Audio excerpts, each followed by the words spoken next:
Bonjour à toutes et à tous. Si les religions s'effritent, les spiritualités fleurissent chez les jeunes, peut-on lire dans un article du Monde de juin 2023. Les 18-30 ans sont en effet 48% à croire en Dieu, d'après une étude IFOP de 2021.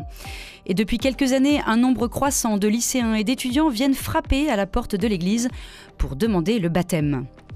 À contre-courant de leurs aînés, qui sont ces jeunes qui cherchent Dieu ?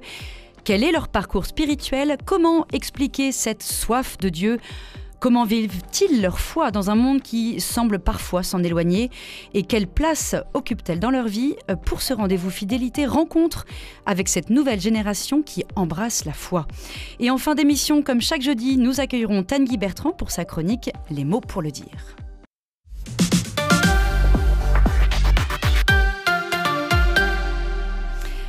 Et pour parler justement de ce sujet rencontre avec cette nouvelle génération, Inès Vignon, bonjour. Bonjour. Vous avez 24 ans, vous avez coordonné avec Suzanne Nourry l'ouvrage Foi de jeunes qui vient de paraître aux éditions Jésuites. Vous avez regroupé 24 témoignages de jeunes qui tentent, je cite, de mettre en mots ce que peut être l'expérience de Dieu dans la vie d'un jeune aujourd'hui. Comment est née l'idée de ce livre, Inès ? L'idée de ce livre est née, alors c'est le tome 2 en fait, si on peut être précise, puisque en 2018 c'est Un jeune à la foi qui sort, avec pareil une vingtaine de témoignages de jeunes qui témoignent de leur foi à travers un objet. Et le projet nous a bien fonctionné et a plu, et on avait très envie de recoordonner ça avec Suzanne. Donc on s'est relancé dans l'aventure il y a maintenant 1 an, et le livre est enfin sorti il y a une semaine maintenant. C'est vous qui avez contacté les jeunes, qu'ils avaient cherché, avant vous êtes allé les voir, vous leur avez demandé de témoigner ? C'est ça. Alors certains connaissaient le tome 1 et avaient envie de participer à cette aventure, donc c'était plus simple entre guillemets de les convaincre. D'autres connaissaient pas du tout et ils étaient même un petit peu surpris quand on leur demande de parler de leur foi, parce que c'est quand même un mot qui peut faire un peu peur. Et donc on est allé chercher dans ce qu'on appelle notre réseau salésien, parce que nous on est proche de la famille salésienne, la famille Don Bosco, et donc on a essayé de chercher des jeunes un peu de tout âge, de toute origine, où il y en a où la foi est plus facile, où il y en a où la foi était peut-être pas évidente, pour qu'ils puissent justement témoigner et écrire avec leurs mots. En fait, c'était l'idée. Et chacun a choisi un objet qui représente sa foi. Donc on a un bâton de bois, on a un livre, une bague, une coque de portable même. C'est assez original. Oui, c'est vrai. Ce qui était très important pour nous, c'est que la seule consigne, c'était de parler de sa foi et d'être sincère, évidemment. Mais il n'y avait aucune consigne sur la forme, sur la taille du texte aussi, parce que beaucoup m'ont dit, mais moi, je vais écrire 4-5 lignes. Je dis, lance-toi et on verra ce que ça donne. Il n'y avait pas de consigne là-dessus non plus. Et effectivement, on avait des témoignages, on avait vraiment des témoignages très riches et très différents. Et je pense que c'est ce qui fait que c'est assez beau. Et avec vous, il y a Doria Caous. Bonjour. Bonjour. Vous avez 19 ans et vous avez participé à cet ouvrage Foi de jeunes dans lequel vous témoignez de votre conversion. Vous avez grandi dans une famille musulmane pratiquante et vous écrivez « Alors que je ne voulais plus entendre parler de Dieu, il s'est révélé à moi. » De quelle manière il s'est révélé à vous, Doria ? Je pense que le fait de m'être ouverte un peu plus à cette question de Dieu et de m'être rapprochée de la famille salésienne m'a aidé justement. La famille salésienne, quand même, c'est religieux, c'est catholique. Et donc, de m'ouvrir un peu plus à cette question de Dieu et de voir leur manière de voir Dieu par rapport à la manière dont moi, je voyais Dieu, je pense que c'est ce qui m'a aidé aussi à me dire, OK, on essaye de voir ce que ça donne et si ça marche, tant mieux. Si ça marche pas, tant pis. Comment vous êtes rapprochée de cette famille salésienne alors que vous étiez dans une famille musulmane ? Moi, j'ai été au lycée Don Bosco. Donc, c'est un lycée où il y a une communauté salésienne qui vit là-bas et qui participe un peu à tous les événements qui se passent dans la vie du lycée. J'ai décidé de faire du bénévolat dans de l'animation. Donc, j'ai été vraiment présente avec cette famille salésienne. Et donc, voilà. Bon, on reviendra à ça. Jean-Baptiste Ciboulet, bonjour. Bonjour Tiffaine. Vous êtes l'aumônier diocésain du pôle jeune adulte qui regroupe les étudiants et les jeunes professionnels. Vous accompagnez les jeunes au quotidien dans leur chemin de foi. Vous pourrez nous donner votre regard justement sur la manière dont les jeunes vivent cette foi aujourd'hui et puis comment elle s'exprime. Et vous êtes venu accompagné de Anaé. Bonjour. Bonjour. Vous avez 19 ans, vous êtes en marche vers le baptême. Vous êtes ce qu'on appelle une catéchumène. Vous allez recevoir le baptême à Pâques prochain. Qu'est-ce qui vous a poussé à faire cette démarche à 19 ans ? Est-ce qu'il y a eu un déclic ? Ça a été long, la démarche pour demander le baptême. Enfin, long, ça a à peu près 2 ans. Il faut savoir que moi, je viens d'une famille pas du tout croyante, très athée. Et donc, j'ai eu aucun enseignement religieux. J'y connaissais vraiment rien, honnêtement. Et en plus de ça, j'ai eu une enfance et une adolescence, on va dire, compliquée, rythmée par la violence, l'alcool, les envies suicidaires, tout ça. Enfin, rien de très joyeux. Et il y a 2 ans, Dieu est vraiment venu me chercher au plus bas, là où j'étais. Et du jour au lendemain, j'ai fait sa rencontre, on va dire. Et j'ai commencé à apprendre toute seule la foi, à essayer de me renseigner, à connaître tout ce que je pouvais connaître. Et du moment où j'ai déménagé à Nantes, parce que de base j'étais de la campagne nantaise, j'ai déménagé juste à côté de Saint-Nicolas, justement. Et un jour, j'ai été rencontrer un prêtre là-bas avec qui on a discuté et il m'a redirigée vers le père Jean-Baptiste. Et vous dites que vous avez rencontré Dieu comme ça, par hasard. Comment ça s'est passé ? C'est assez particulier et je me rappelle que c'était en janvier 2021 et c'était vraiment une période très compliquée où honnêtement, quand je me réveillais, il y avait vraiment rien qui me donnait envie de vivre, on va dire. Et j'ai entendu parler du carême. Je ne saurais même pas vous dire comment comment j'en ai entendu parler, mais je n'y connaissais rien. Je ne savais même pas ce que c'était concrètement le carême. Et au fond de mon cœur, j'ai ressenti vraiment le besoin de savoir ce que c'était et de m'enseigner. Et 2 mois après, c'était le 2 mars, je crois, le début du carême en 2021. Et je l'ai fait. Et ça a continué comme ça, sur cette lancée. Ça a été comme une lumière intérieure qui est arrivée comme ça, sans crier gare ? Vraiment, c'était un sentiment vraiment qui me poussait à tout connaître. Et justement, quand je me réveillais, ça me donnait... Enfin, j'avais un but, en fait. J'avais quelque chose qui me motivait chaque jour en me réveillant, en me disant, aujourd'hui, je vais apprendre un peu plus. Aujourd'hui, je veux connaître c'est qui Dieu, pourquoi autant de personnes y croient, pourquoi tout ça depuis des générations. Et voilà. Et vous, Doria Kaus, vous écrivez « Mon histoire avec Dieu, ce n'est pas vraiment un livre, puisque vous avez choisi l'objet, le livre. C'est plutôt un cahier. C'est à moi de l'écrire avec lui. » Il en est où, ce cahier, Doria, pardon.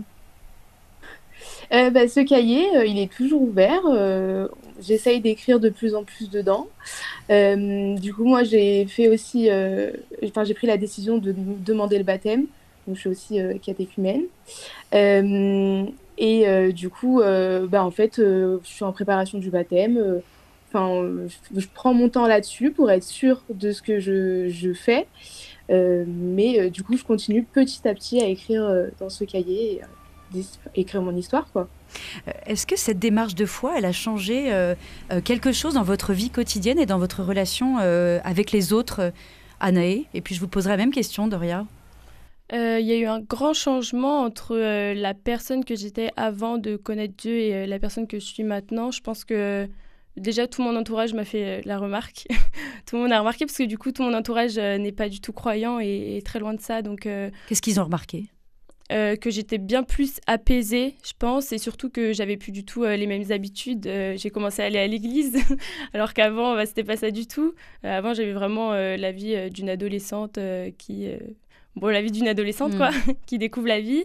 Et puis, j'ai commencé à aller à l'église et surtout à parler de Dieu autour de moi, beaucoup, parce que je pars du principe que même si mon entourage n'est pas chrétien, justement, c'est mon rôle d'en parler et de montrer l'amour que c'est. Enfin, moi, je l'ai vraiment senti comme un sentiment de paix et d'amour immense dans ma vie. Et vous avez envie de le transmettre ? J'ai envie de le partager aux autres. Et vous, Doria, comment ça s'est passé ?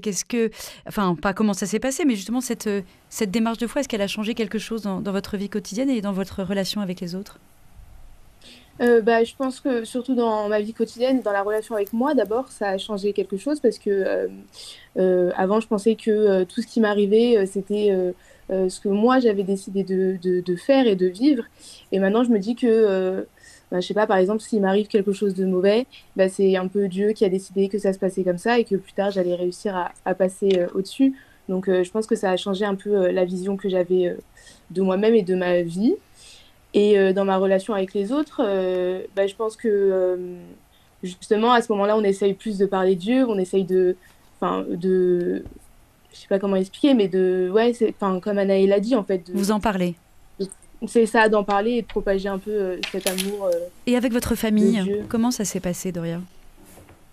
Eh ben, ma famille n'est pas au courant. Ah, donc C'est une décision que j'ai prise oui, de ne pas les mettre au courant de ça et d'accord. de vivre. Et peut-être que ça me freine moins dans, dans, euh, dans ce cheminement, je pense. Hmm. Vous pensez qu'un jour, peut-être, vous pourrez leur dire, mais il faut que ce soit prêt, que vous vous sentiez prête. Je sais pas, honnêtement, je sais pas si je leur dirai un jour, mais si ça doit arriver, en tout cas, ce Hmm. sera pas tout de suite, hein. On va attendre longtemps Oui, avant que ça se passe. on entend. Père Jean-Baptiste Ciboulet, je le disais en introduction, depuis quelques années, un nombre croissant de lycéens et d'étudiants viennent frapper à la porte de l'église. Comment on accueille un jeune qui se présente comme ça à vous? Est-ce qu'il faut un accueil qui prend son temps ou est-ce que c'est facile, rapide, de jauger la détermination d'un jeune qui frappe chez vous? Bah, chaque rencontre est un peu unique et on le voit bien, chaque chemin de foi est unique. L'enjeu, c'est justement que l'accueil soit chaleureux et encourageant. En fait, comme on l'a vu avec Anaïs, souvent, lorsqu'un jeune vient nous solliciter pour demander un sacrement ou pour nous rencontrer, il y a déjà eu un chemin préparatoire, personnel, parfois en se renseignant sur les réseaux sociaux, et puis tout d'un coup, ils osent venir à l'église et ils osent nous attraper la manche et nous contacter. Et donc, j'ai conscience du courage et de l'audace qu'il faut pour faire ce pas. Et donc, l'enjeu, c'est de leur montrer qu'on admire cette démarche, qu'elle est belle et qu'on est là pour les encourager. Et l'enjeu, c'est de les accueillir tout de suite. S'ils viennent en milieu d'année, il ne s'agit pas de leur dire revenez au mois de septembre au moment des inscriptions. Ça ne marche pas comme ça. Tout de suite, ils sont les bienvenus. On les intègre à notre groupe s'ils veulent se préparer au sacrement. Et on fait du sur-mesure parce que chacun a son chemin. Ils ne partent pas du même point. Certains ont été en contact avec des chrétiens ou avec la culture chrétienne d'une manière ou d'une autre. Et d'autres, comme Anaïs nous le disait, ne connaissaient aucun chrétien, ne connaissaient rien à la foi de l'Église. Et ils ont toute leur place. Et l'enjeu, c'est que souvent, ils ont un sentiment d'illégitimité. Ils se sentent pas, ils se disent, j'ai pas les codes, j'ai pas la culture. En fait, j'ai pas le droit d'être là. Donc, en fait, on leur redit, mais très souvent, vous avez toute votre place ici, et on est heureux que vous soyez là. Voilà. C'est ce que vous avez ressenti, Anaïs, cette notion presque d'illégitimité à venir? Oui, c'est sûr qu'au début, je n'osais même pas aller à l'église toute seule. Enfin, je n'osais même pas rentrer dans une église et assister à une messe parce qu'il y a ce sentiment de je connais rien, je vais être perdue et puis ça va se voir. Et la peur d'être jugée aussi. Et au final, ce qui est vraiment beau, c'est qu'on est accueilli tout de suite. Enfin, il n'y a pas de cette personne, cette jeune, déjà elle est jeune donc elle ne comprend pas et tout ça. Parce qu'en plus, à la base, avant d'être à Nantes, moi, j'étais vraiment dans une paroisse de campagne où il n'y a vraiment que des personnes âgées. Il n'y a aucun jeune qui y va. Vous avez dû être très bien accueillis. Ils étaient surpris, surtout. À chaque fois, tous les dimanches, ils étaient très surpris de me voir. Et puis au final, là, même en arrivant à Saint-Nicolas, c'est sûr qu'on est accueillis tout de suite. On est aidés. On est vraiment accompagnés tout au long du parcours. Doria, vous avez ressenti aussi ce manque de légitimité? Pour ma part, non. Pas du tout. Vu que j'avais l'habitude de rester avec les religieux et les religieuses, du coup la communauté salésienne, pour ma part, en fait, dès que j'ai eu cette idée-là, je suis partie les voir directement et je leur ai dit j'aimerais bien demander le baptême et je me sentais quand même assez légitime de le faire. Qu'est-ce que les jeunes qui n'ont pas un parcours de foi, entre guillemets, dans les clous, ou en tout cas hérité de leur famille, viennent chercher, selon vous, Inès? Vous qui avez répertorié tous ces témoignages. Je pense que ce qui leur a plu et ce qui les a motivés à quand même prendre le temps d'écrire, c'est que déjà il n'y avait pas de consignes, pas de prérequis. C'était plus un livre, si je peux me permettre de le dire comme ça, qui parle des jeunes que qui parle de la foi. Donc, évidemment, on a fait le choix de les lier. Et puis, c'est vrai que les Salésiens, ils arrivent quand même à mettre le jeune au centre, donc on se sent toujours assez légitime pour prendre une place. Donc, je pense que le livre aussi a aidé. Et je pense que le fait d'écrire et de passer par l'écriture, je pense que ça a aidé certains jeunes de réfléchir aux bons mots, de réfléchir aussi à l'objet, parce que là pareil, on leur a pas, il n'y avait aucune consigne sur l'objet, ça pouvait être un vrai objet, ou même, d'ailleurs on pourrait considérer qu'un morceau de bois n'est pas un objet, vous voyez, il y avait vraiment une liberté aussi là-dessus, Et parmi ceux qui ont écrit, il y en a qui sont, comme vous le dites, loin de la religion, qui n'ont pas eu d'héritage familial. Qu'est-ce qu'ils cherchent? Qu'est-ce que vous sentez une quête de sens dans ces jeunes qui sont venus près des Salésiens? Une quête de sens, c'est une quête de reconnaissance, puisque tout d'un coup, ils font partie de quelque chose, où ils sont reconnus, et que leur parole a été écoutée. Donc je pense que ça leur a beaucoup plu, en fait. Leur parole est légitime, elle est entendue, elle est lue. Donc, une quête de sens et une quête de reconnaissance. Père Jean-Baptiste Boulet, qu'est-ce que vous voyez, vous, dans ces jeunes qui arrivent comme ça, avec un parcours parfois cabossé ou parfois compliqué, ou en tout cas et qui arrivent parfois sans catéchisme, effectivement, qu'est-ce qu'ils cherchent? Qu'est-ce qu'ils viennent trouver? Il y a plusieurs éléments, me semble-t-il, mais ils viennent, je pense, chercher un socle solide sur lequel bâtir leur vie. Ils sont quand même assez impactés par les différentes crises qu'il peut y avoir dans le monde, dans la société, au niveau écologique. Beaucoup ont été quand même assez blessés dans la vie familiale, et donc la famille n'est plus ce socle un peu sécurisant sur lequel bâtir sa vie. Et donc je pense qu'ils viennent chercher ce socle, Dieu lui-même, qui nous tient dans sa main et sur lequel on peut bâtir sa vie, en qui on peut venir trouver refuge quand ça ne va pas. Et donc la foi, l'Église devient un lieu de réconfort, de guérison. C'est aussi une communauté d'appartenance qui nous permet de déployer sa personnalité, de déployer une identité, de savoir qui je suis. Et donc on sent que l'appartenance à l'Église, le fait de tisser des liens intenses avec d'autres chrétiens, le fait de pouvoir dire, en fait, moi, mon identité profonde, c'est que je suis chrétien, je suis fille du Père, et ben ça joue. Et puis il y a évidemment cette recherche de sens. On voit que c'est quand même une génération qui est assez désabusée par le matérialisme ambiant et par les dégâts que ça cause, par la perte de liens dans notre société, dans nos familles. Et du coup, je pense qu'ils viennent chercher du sens. Anaï l'a bien dit tout à l'heure, elle a découvert qu'en se levant, elle avait maintenant un but. Et en fait, ça donne de la consistance à sa vie. Et on se dit, je ne veux pas passer de ma vie pour du vent, pour du superficiel, mais je veux quelque chose qui ait de l'impact, en fait. Et la foi chrétienne la vie chrétienne permet de vivre quelque chose de consistant, qui nous relie aux autres et qui nous permet de faire que notre vie ne soit pas une coquille vide. Oui, on reviendra sur cet aspect communautaire très important. Les études sur les jeunes et la religion montrent que le rapport des jeunes générations, les 18-35 ans, le rapport des jeunes vis-à-vis de la religion est beaucoup plus décomplexé que celui de leurs aînés. Qu'est-ce que vous en pensez, Inès? Est-ce que c'est pour vous une réalité? C'est une question difficile. Je parlerai peut-être que en mon nom. Oui, que c'est vous. Moi, je suis assez à l'aise à dire aujourd'hui que je suis catholique et chrétienne et entre guillemets fière de l'être. Peut-être parce que je suis dans ce réseau-là. Je sais pas, j'ai pas tout à fait le même parcours que Doria, par exemple. Peut-être que ce serait pas aussi simple, mais en tout cas, je suis élevée dans une famille catholique. Je suis allée dans les écoles catholiques, donc fière et j'aime témoigner de ça. Par exemple, dans mon travail, quand je travaillais avec des gens qui n'étaient pas dans ce milieu-là, pour témoigner de la joie que c'était. Pour moi, c'était assez simple de le faire. J'admets que ça ne doit pas toujours l'être.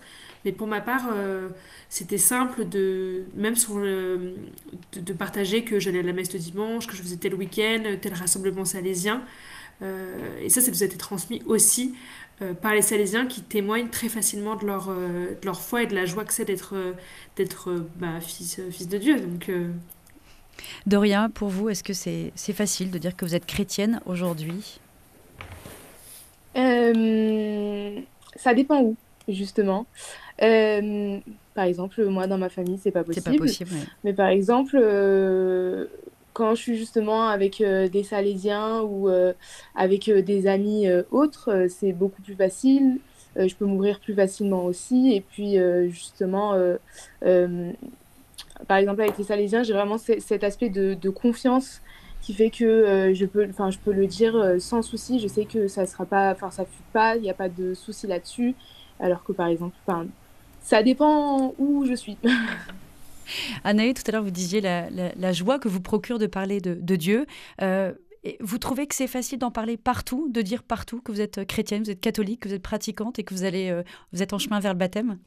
Alors, c'est peut-être pas facile, c'est peut-être pas le bon mot parce que c'est sûr que dans certains endroits ou avec certaines personnes, ça va être plus compliqué et peut-être qu'ils vont être plus fermés à entendre parler de Dieu. Mais c'est pas pour ça, c'est pas pour autant que je vais pas le faire. Je pense que, je veux le partager le plus possible et en parler le plus parce que je considère que c'est un peu mon rôle et notre rôle en tant que chrétiens, nous qui connaissons Dieu et qui connaissons l'amour de Dieu, de le partager à ceux qui ne le connaissent pas et c'est pas toujours facile, mais j'ai pas de souci dans le sens à me prendre des remarques, on va dire, par des anciens amis ou même des personnes qui n'étaient pas très ouvertes à la question, mais non, c'est pas facile, mais c'est nécessaire.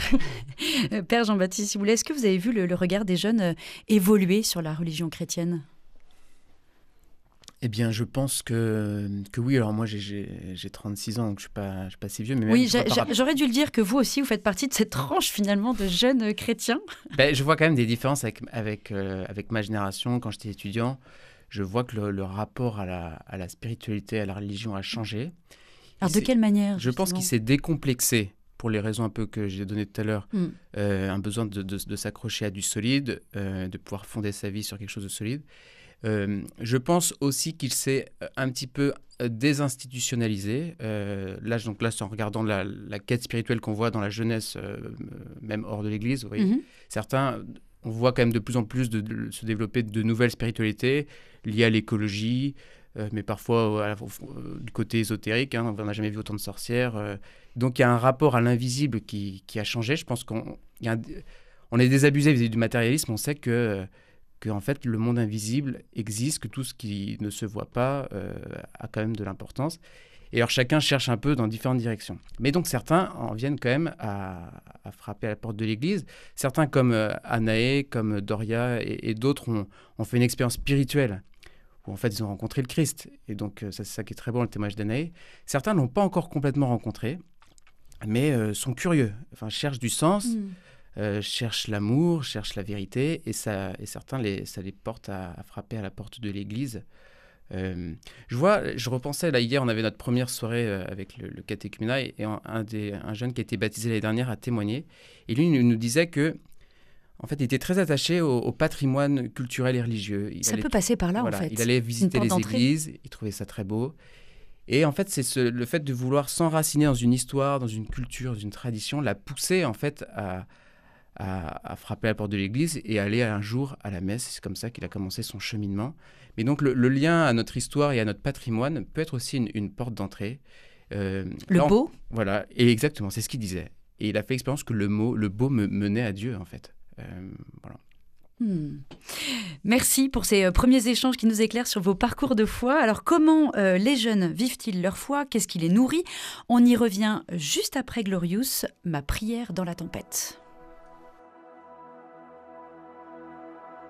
Les vents se lèvent au fond de moi, tout se déchaîne, mais je le crois. Même au cœur de mes tempêtes, Jésus, tu es près de moi. À ta voix, les vents s'arrêtent. Jésus, tu es toujours là.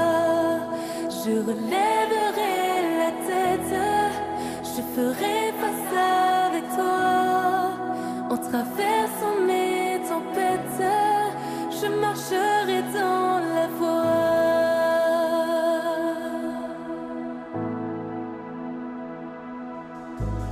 Dans les ténèbres où je me noie, mon pas chancelle.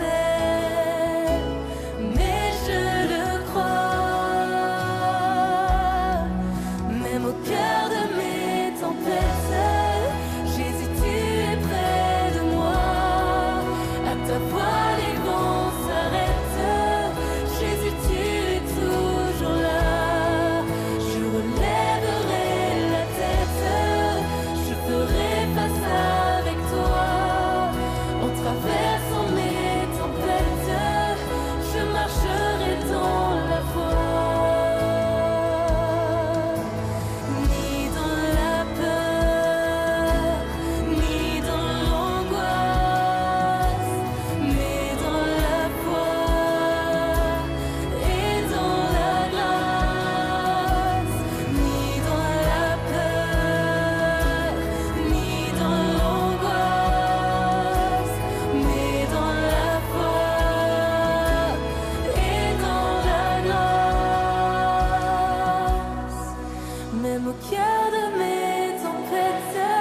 le rendez-vous fidélité. Ma prière dans la tempête, c'était Glorious. Et aujourd'hui, on se tourne vers cette nouvelle génération qui place son espérance en Dieu.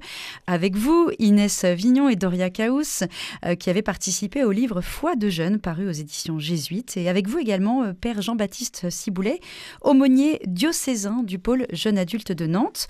Et enfin, Anaë, je rappelle que vous avez 19 ans. Et vous êtes, comme Doria, catéchumène. Comment est-ce que vous vivez cette période de préparation au baptême, une période qui est assez longue mais nécessaire? Je pense que dans les débuts, on se dit que c'est long, 1 an et demi de préparation, surtout pour quelque chose qu'on attend. Enfin, personnellement, j'attends beaucoup le baptême, mais c'est nécessaire. C'est nécessaire dans le sens où le baptême, c'est pas rien, c'est un grand pas. Enfin, c'est très important et je pense que c'est nécessaire de prendre le temps de bien connaître, déjà parce que c'est super large, on apprend, enfin c'est un mercredi sur 2 et on apprend tellement de choses. Et puis notre cœur comme ça, il s'ouvre de plus en plus à Dieu. Je pense qu'au bout d'1 an et demi, on est vraiment prêt à recevoir le baptême, prêt à se lancer dans cette aventure concrètement avec Dieu. Et puis en plus de ça, on fait plein de rencontres. Et moi, je sais que mes rendez-vous du mercredi soir, je les attends. Je vais retrouver mes copains. C'est génial. Doria, comment ça se passe de votre côté, cette préparation au baptême? Alors moi, cette préparation au baptême, déjà, j'ai demandé à la faire seule. Je ne suis pas dans un groupe avec plusieurs personnes qui demandent le baptême. Je suis vraiment seule, accompagnée par 2 sœurs salésiennes. Pourquoi seule? Pour pas que ça se... D'accord. Ça se dit et que j'essaye quand même de rester assez discrète là-dessus. Donc voilà, j'ai demandé à le faire seule. Et ce chemin au baptême, de base, j'avais demandé à ce qu'il soit assez rapide. Vu que j'ai 19 ans, en fait, je pouvais être dans la tranche d'âge un peu plus des jeunes, où la demande de baptême est un peu moins longue. Enfin, le chemin pour le baptême est un peu moins long. Il dure, je crois, 1 an à peu près, alors que justement, quand on est adulte, il dure 1 an et demi. Au début, j'avais demandé à ce que ça soit super rapide. Je voulais directement le faire, comme ça, je me pose pas 40 000 questions. Vraiment, je le fais et j'ai pas cette peur-là de me dire que je vais me rétracter là-dessus. Et ensuite, je me suis dit, en fait, je vais peut-être plus prendre mon temps là-dessus pour voir justement si... vraiment pour avoir un chemin long, mais qui me fait beaucoup me remettre en question et me dire, ok, en fait, cette décision que j'ai prise, c'est toujours la même, avec du coup des connaissances en plus et une envie qui est plus forte, du coup, pour avoir le baptême. Ce temps long, Jean-Baptiste Ciboulet, il est très important. On fait un peu du sur-mesure en fonction des chemins des uns et des autres. Mais quand même, je prends de plus en plus conscience que ce temps de préparation en amont, il est nécessaire parce que, en fait, c'est un temps où on pose les fondations sur lesquelles on va construire toute la vie chrétienne. Donc, il faut que les fondations soient bien posées, en profondeur. Et l'enjeu, c'est d'aider nos jeunes à se structurer intérieurement, structurer leur liberté pour que, justement, le jour du baptême, leur cœur soit largement ouvert et que leur liberté soit vraiment consciente du don qu'ils reçoivent pour qu'ils puissent ensuite persévérer dans la vie chrétienne. Et puis en fait, surtout pendant ce temps de préparation, on les chouchoute, on prend vraiment soin d'eux, on les accompagne de près. Et donc, on a besoin de ce temps-là, en fait, pour les accompagner. Et je pense que pour eux, ils se diront après, avec du recul, en fait, ça a été une décision mûrement réfléchie. Durant cette année et demie de préparation, je suis passé par des hauts et des bas. Puis, en fait, ma détermination a tenu. Et donc, c'est une manière pour eux de poser des fondations solides, me semble-t-il. Je fais un petit aparté parce que pendant la pause musicale, on a évoqué votre âge, Père Jean-Baptiste Ciboulet, vous avez 36 ans, je ne me trompe pas, c'est ça? C'est bien ça. Je disais que vous étiez un peu entre 2 générations, justement. Ça vous aide dans la relation avec les jeunes, d'être finalement pas si éloigné de leurs problématiques de jeunes? Sans doute que ça aide un peu, que ça me rend un peu plus accessible. J'ai l'impression de ne pas être de la même génération qu'eux, mais de ne pas en être très loin. Et donc peut-être que ça rend la relation plus aisée. Et puis le fait d'être encore jeune me donne encore de l'énergie. Il en faut de l'énergie. C'est une mission qui est exigeante, qui est enthousiasmante, mais qui demande de l'énergie, justement. Donc effectivement, je profite de pouvoir vivre cette mission à fond pour l'instant. Et sans doute que mon jeune âge, et en plus vous verriez ma tête, elle fait assez jeune, eh bien ça m'aide dans mon rapport avec les C'est vrai, j'avoue. Anné, vous en pensez quoi? Quand vous avez vu le père Jean-Baptiste Ciboulet, qu'est-ce que vous vous êtes dit? J'ai pas été choquée, j'ai été surprise, on va dire, de voir un prêtre si jeune. Oui, si jeune. Mais je pense que c'est bien dans le sens où ça dynamise les messes ou même les rencontres qu'on peut faire en dehors. Mais, et puis en même temps, je pense que, enfin, je dis on, mais c'est vraiment personnel. Là, j'ai eu le sentiment de peut-être être plus comprise parce que on n'est pas si éloignés, pour 36 ans. mais non, mais peut-être plus comprise et oui, non, c'était un bon sentiment. Alors, pour parler du chemin vers le baptême, c'est un chemin que vous ne faites pas seul. Et vous disiez, vous parliez de l'importance de ces rendez-vous le mercredi soir. Vous étiez enthousiaste à l'idée de retrouver les jeunes. Des groupes comme l'Aumônerie, qu'est-ce que ça vous apporte ? On nous répète souvent une phrase qui est un chrétien seul est un chrétien en danger. Et je pense que d'avoir maintenant, c'est des amis, on s'est fait des amis au sein de l'Église et au sein des groupes de catéchuménat. On peut parler entre nous, si on a des questions, on peut se poser des questions entre nous. C'est bien de voir l'expérience aussi de chacun, des jeunes de notre âge ou même dans la même tranche d'âge. C'est bien d'avoir l'expérience de chacun, de voir comment ils vivent, comment ils ressentent les choses. Et puis, on n'est pas seul, quoi. On se sent accompagné, que ce soit par les accompagnateurs qui sont avec nous, mais aussi par les autres jeunes. Doria, vous préparez votre baptême avec des sœurs salésiennes, mais comme les 24 jeunes qui ont participé à cet ouvrage Foi de jeunes, vous partagez la pédagogie et la spiritualité de Don Bosco. Ce mouvement salésien des jeunes dont vous faites partie, c'est un appui, un soutien pour vous ? Bien sûr. Je pense que justement, sans tous ces jeunes qui font partie de la famille salésienne, je pense que j'aurais pas vécu et mon cheminement vers Dieu de la même manière et le cheminement vers le baptême de la même manière que si j'aurais été seule là-dessus. Il y a des jeunes comme vous qui sont convertis, qui avaient une autre religion avant ou qui étaient athées, avec qui vous pouvez partager vos problématiques ? Si problématique il y a, c'est peut-être un mot un peu fort, mais vos soucis ou vos... En tout cas, en conversion de l'islam au christianisme, il me semble pas.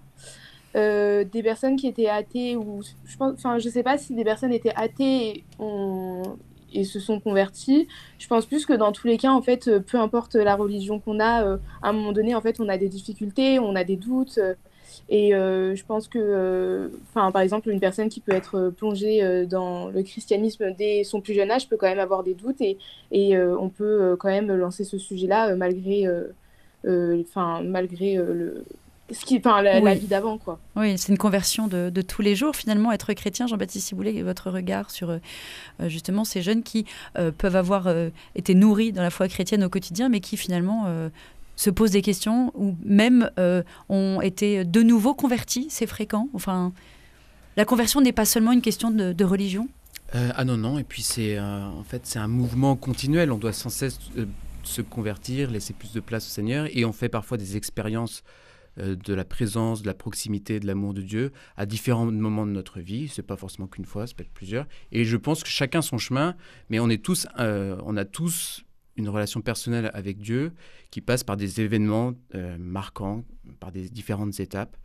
Et en tout cas, ce que nous rappellent ceux qui se préparent au baptême, c'est que le cœur de notre foi, c'est cette relation personnelle avec le Christ qui, en fait, transforme notre vie. Et c'est ce que je dis régulièrement à mes étudiants, mais la foi chrétienne ne sert à rien si on n'accepte pas qu'elle transforme notre vie et que l'amour de Dieu nous ouvre aux autres, rend notre vie plus belle, nous pousse à davantage de services. Et c'est pas Dieu qu'on met sur un petit tabouret et qu'on va voir une fois par semaine le dimanche matin ou le dimanche soir. Il doit prendre toute la place, en fait. Et donc, cette foi chrétienne, elle doit nous transformer et donc aussi nous désinstaller d'une certaine manière. Et je trouve que les catéchumènes nous aident à cela. Voilà. Inès, vous, dans le livre, vous parlez de votre foi comme d'une bague, une bague que votre grand-mère vous a transmis, vous a offert. Expliquez-nous un peu ce rapport entre votre foi et la bague. Une bague que, d'ailleurs, on peut enlever, on peut remettre, mais une bague en or qui brille. Oui, une bague que j'ai tout le temps aujourd'hui à la main. Effectivement, c'est une bague qui m'a été offerte par ma grand-mère et je trouvais que ça symbolisait bien ma foi parce que c'est de fait quand même quelque chose qui m'a été transmis en famille par mes parents, mes frères et sœurs et notamment ma grand-mère, quelque chose que je partage avec elle. Ce que j'aime beaucoup enfin, c'est pour ça que je choisis cet objet, c'est que moi, elle me paraît être la plus belle bague du monde, mais j'imagine que peut-être qu'il y en a des plus belles, mais en tout cas, comme c'est celle qui représente ma foi, voilà, moi, ma foi, elle est très importante pour moi et très belle. Et puis, elle me rend joyeuse. Et ça, c'est vraiment ce que j'ai le plus découvert il n'y a pas si longtemps. Et que j'avais peut-être pas associé toujours la religion à la joie, j'admets. Mais aujourd'hui, pour moi, c'est une vraie source de joie et de rencontre. Et donc, c'est pour ça que cette bague, je trouvais qu'elle rejoignait pas mal d'idées qui pouvaient résumer ma foi. On parle de boom ou de raz-de-marée pour évoquer cette augmentation fulgurante des catéchumènes de 15 à 25 ans ces 2 dernières années. Alors cette embellie, elle détonne et elle a de quoi surprendre alors que l'Église traverse une grave crise de confiance. Comme Marie dans le livre Foi de jeune qui écrit, je cite, « Comment ne pas se questionner face à une Église parfois si peu accueillante, parfois blessante, parfois même en décalage total avec ce que je crois être ma foi ?» Quel regard vous portez, vous, jeunes, sur cette Église, vous, jeunes adultes croyants, Anaë? Moi, j'ai pas, de mon expérience, j'ai pas expérimenté l'Église pas accueillante, l'Église qui blesse. Qui blesse et tout ça. Je sais, j'ai déjà entendu parler, je sais que ça peut arriver.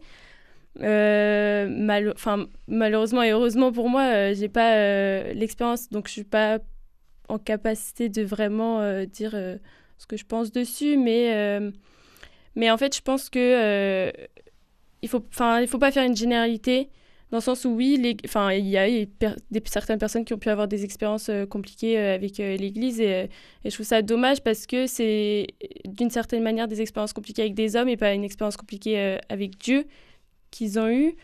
Mais je peux comprendre que ça repousse et que ça fasse parler, mais faut pas faire une généralité. Vous voulez séparer l'Église d'institution de votre foi? Un peu. Oui et en non. quelque sorte, non. Elle nourrit quand même, l'Église d'institution nourrit votre foi. Oui. Mais non. Inès, votre regard justement sur cette Église en crise? Oui, effectivement, en plus Lyon a été un petit peu touché à un moment sur des procès, des choses comme ça, donc on en a un peu parlé aussi entre jeunes. Oui, vous êtes toutes les deux à Lyon, on précise que Inès et Doria, vous êtes à Lyon. Donc je pense que c'est important de le reconnaître. Effectivement, moi, à titre personnel, ça ne m'a pas impacté directement. Je pense que c'est important de le reconnaître et de voir ce qui peut être fait, et que nous aussi, on peut, en tant que jeunes ou nouveaux chrétiens, on peut agir pour que les choses changent sur certains points. Mais c'est aussi important de reconnaître les choses qui vont bien, enfin, de nuancer peut-être certaines choses, en fait. C'est plus ça, je pense, qui est important. Mais de reconnaître, oui, je pense que c'est essentiel, oui. Et vous, Doria, est-ce que vous avez été... quel regard vous portez sur cette crise? Est-ce qu'elle vous a touché particulièrement? Alors moi, elle m'a pas touchée, et je pense que, par exemple, toutes les crises un peu qu'il y a eu à Lyon, tous les petits problèmes qu'il y a eu à Lyon, en plus, à ce moment-là, je m'y intéressais pas forcément, j'étais pas vraiment dans la foi, j'étais pas vraiment dans tout ça. Donc, je pense que... Et j'ai jamais eu d'expérience, en fait, mauvaise, une église... qui accueille mal ou quoi que ce soit. En fait, moi, je suis beaucoup restée avec la famille salésienne qui donne sa vie pour Dieu, mais qui donne sa vie aussi pour les jeunes, et donc qui accueille réellement les jeunes et tout ça. Donc, non, je saurais pas... Je n'ai pas eu de mauvaise expérience, quoi. Père Jean-Baptiste, quand on entend ces 3 jeunes femmes, on a l'impression que la nouvelle génération n'est pas du tout impactée par cette crise que traverse l'Église. Pourtant, on entend quand même au quotidien, récemment, l'abbé Pierre. C'est des figures marquantes. Alors, pour nous... quarantenaire, c'est une figure qui nous a beaucoup marqué. Est-ce que c'est parce qu'ils n'ont pas connu ces figures-là, ou est-ce que ils font partie d'une nouvelle église? Alors, ils ne font pas partie d'une autre église. Une nouvelle église qui se remet en question, je voulais dire. En fait, je dirais que... Alors, il y a les jeunes qui n'ont jamais vraiment fréquenté l'église. On le voit particulièrement chez les catéchumènes. Donc, par définition, ils en ont peu souffert parce qu'ils l'ont peu côtoyé. Et puis, je vois que c'est une génération qui peut-être suit l'actualité avec plus de distance ou pas par les mêmes réseaux ou canaux que nous, et ils sont moins au courant en fait de toutes ces crises. Parfois, et puis ils y sont moins confrontés que la génération du dessus, qui a été confrontée soit personnellement, soit par des relations proches, et donc qui sont très impactés par les abus, les violences qui ont pu être commises, et c'est bien normal. Donc il est dans notre rôle, je pense, d'en parler, nous, comme prêtres, pour que les jeunes soient lucides sur l'Église, sur aussi les ténèbres qu'il peut parfois y avoir.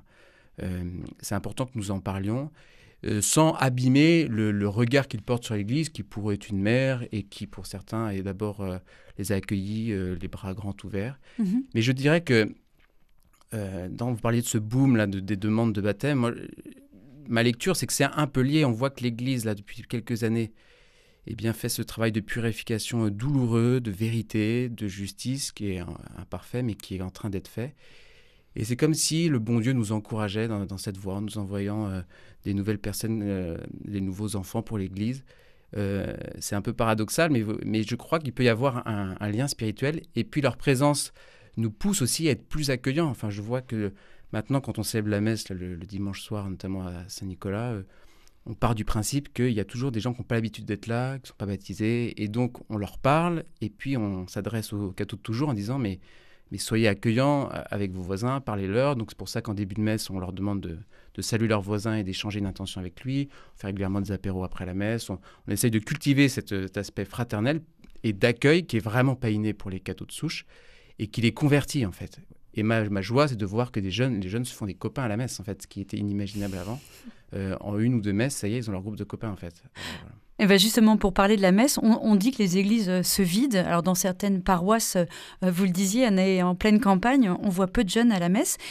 Marie, dans l'ouvrage, dans votre ouvrage, Inès, Foi de jeunes, elle écrit « Les messes sont également des temps de ressourcement pendant lesquels, comme le fouet de cuisine, objet qu'elle a choisi, Dieu vient me mettre en mouvement, il me donne de l'élan, du souffle, pour que je ne reste pas enfermée dans mon saladier, mais que j'aille de l'avant. » Est-ce que la messe, c'est un temps fort pour vous, Anaë ?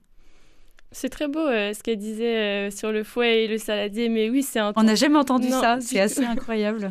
C'est un temps... Original. C'est un temps très fort, c'est un temps... Comme on le disait, on en parlait hier à notre réunion de catéchuménat, c'est un rendez-vous. Dieu nous attend tous les dimanches à la messe, on a vraiment rendez-vous avec Dieu le dimanche.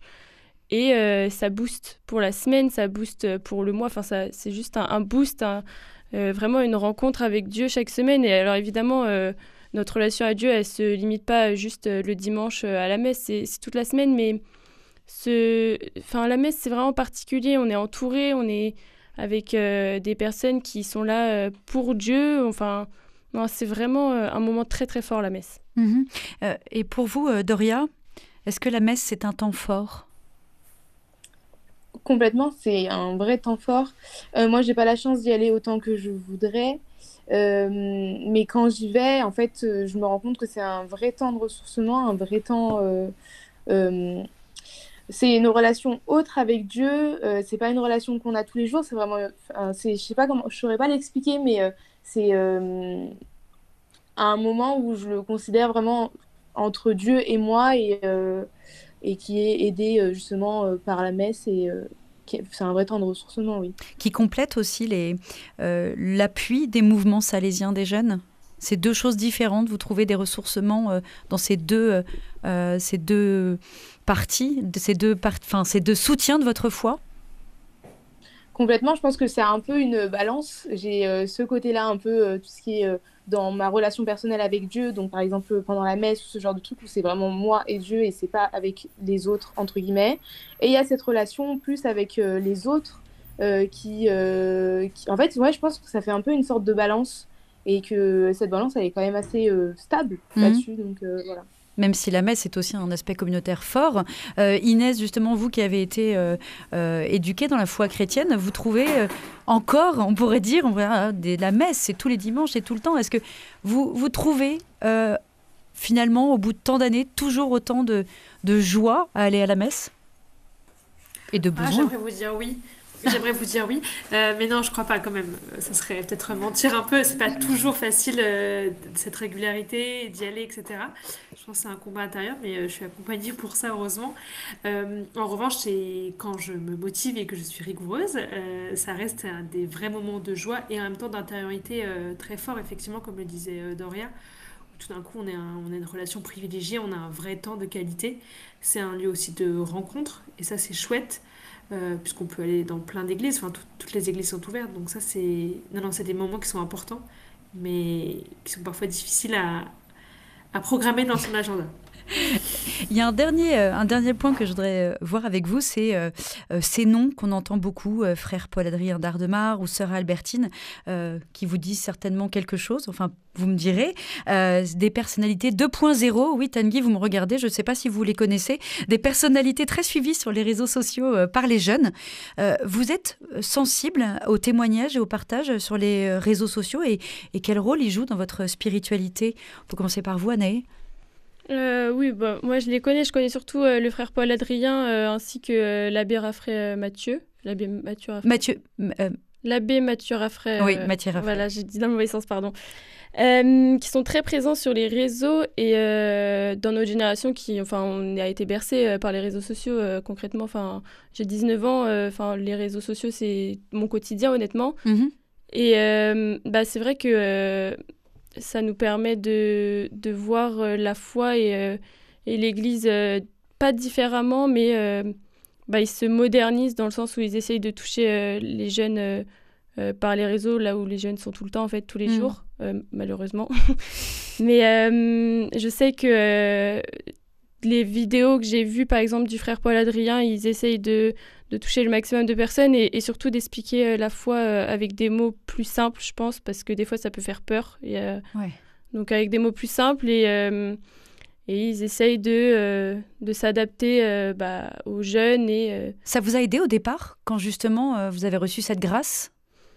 Oui, moi maintenant, mais dans les débuts, quand j'étais toute seule dans ma chambre, je me renseignais sur Internet, je me renseignais sur les vidéos sur les réseaux.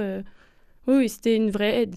Et vous, Doria, ça a été les réseaux sociaux. Quel rapport vous entretenez justement avec ces témoins 2.0? Je pense que justement, en fait, nous les jeunes, on est vraiment tout le temps sur notre téléphone et donc tout le temps sur les réseaux sociaux. Et moi, je pense que ça a pu m'aider aussi et répondre à certaines de mes questions que peut-être j'osais pas poser, que d'autres personnes posent, par exemple, dans des commentaires ou quoi que ce soit. Et ces personnes y répondent. Et justement, du coup, ça peut répondre à des questions. Et justement, c'est plus moderne.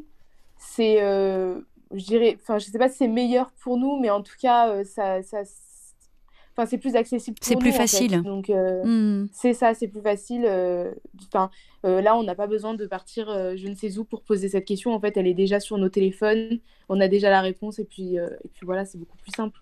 Et Inès, vous portez quel regard justement sur ça, sur ces réseaux sociaux? Oui, je pense que effectivement, ils ont raison. C'est des outils qu'on utilise beaucoup, donc ils ont raison de passer par là. Ce qui est vrai, c'est que dans les commentaires, tout ça, c'est quand même globalement bien accueilli. Donc ça fait plaisir. Parce que souvent, on pense que la foi n'a pas une bonne image. Et en fait, les gens, je pense, il y a plutôt des commentaires positifs. Et moi, ce qui m'a frappée, et ça m'a frappée il n'y a pas si longtemps en mai, parce que une des religieuses salésiennes a fait ses vœux définitifs, sœur Anne-Flore, et c'est cette joie d'être religieux. Et alors, je sais que ça paraît peut-être évident, mais moi, avant, c'était pas forcément quelque chose qui me... Enfin, je n'associe pas forcément ça à la joie. Mm-hmm. Et sœur Albertine en témoigne, je trouve, très bien aussi sur les réseaux. Et c'est vraiment cette joie d'être religieux. Et ça, c'est vraiment beau.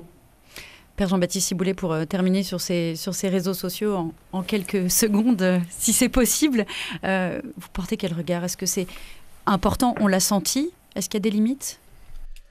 Alors, c'est effectivement, ça les aide vraiment dans leur chemin, surtout au début, parce que c'est pas très engageant. Depuis leur chambre, ils peuvent se renseigner sur la foi. Et on le voit, Anaë parlait du carême, qui a été un peu la porte d'entrée dans son cheminement. Et on voit comment du carême, beaucoup, par les réseaux, se renseignent sur la foi chrétienne. Après, il y a certainement des limites, parce que forcément, c'est... tel ou tel influenceur en fait, déploie sa personnalité sur ses réseaux et donc à sa manière. Et en même temps, ça permet aux jeunes de s'attacher à un visage. Mais l'enjeu, c'est qu'ils en rencontrent d'autres.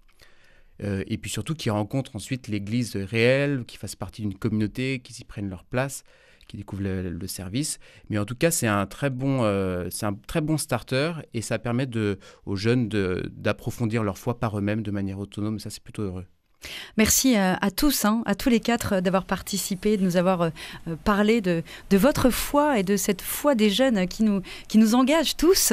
Inès, Doria, Anaé, Père Jean-Baptiste, je rappelle que l'ouvrage Foi de jeunes vient de paraître aux éditions Jésuites.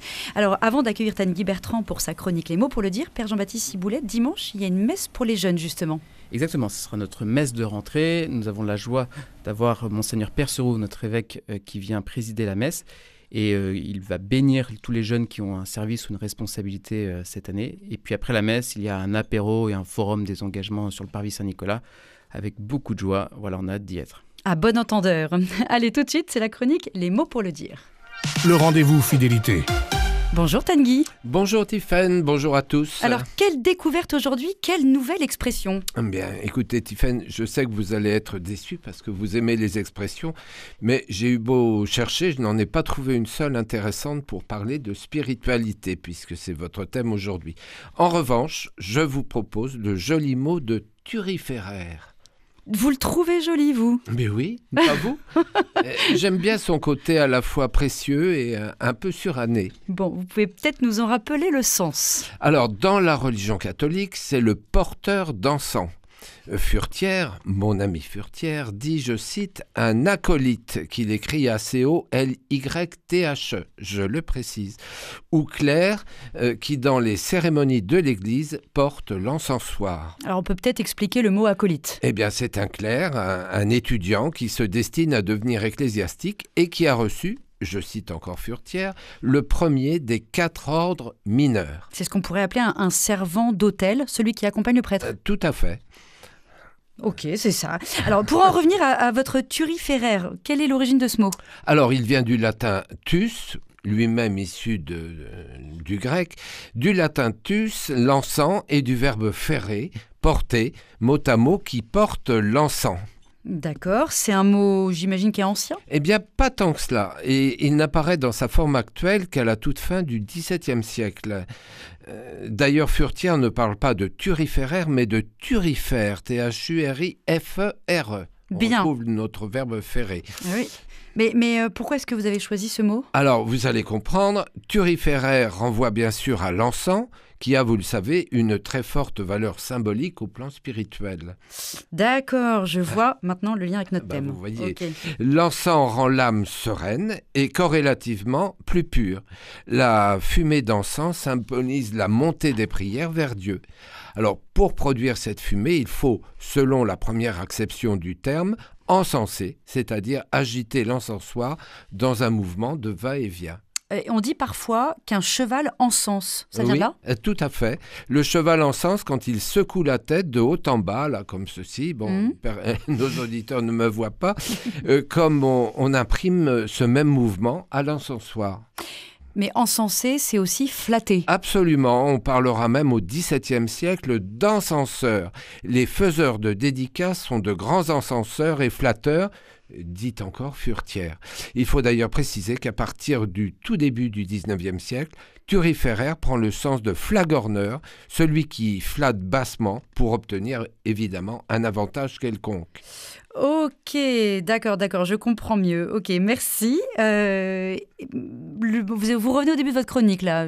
On a fait le tour. Oui, avant de nous quitter, je voudrais quand même malgré tout vous faire un petit cadeau, une vieille expression comme vous les aimez, Tiffaine, donner de l'encensoir par le nez. Ouais, alors là, je pense que ça mérite une petite traduction. Alors, donner des louanges outrées qui font voir qu'on se moque de celui qu'on loue. Ça, c'est l'Académie 1776 qui le dit. Eh bien, merci pour ce cadeau inattendu. On se quitte sur cette expression vraiment surprenante. On vous retrouve, bien sûr, la semaine prochaine pour de nouvelles découvertes. Avec plaisir, nous irons sur des chemins romains. Très bien. Merci à tous. Je pense que vous avez appris comme moi des nouveautés, des nouveaux mots. Peut-être que Père Jean-Baptiste Boulet pourra en parler à la prochaine messe, la messe ce dimanche pour les jeunes. Un grand merci à tous. Je rappelle le livre important qui vient de sortir aux éditions jésuites, Foi de jeunes. Merci beaucoup. Très bonne journée à tous. Et puis on se retrouve demain.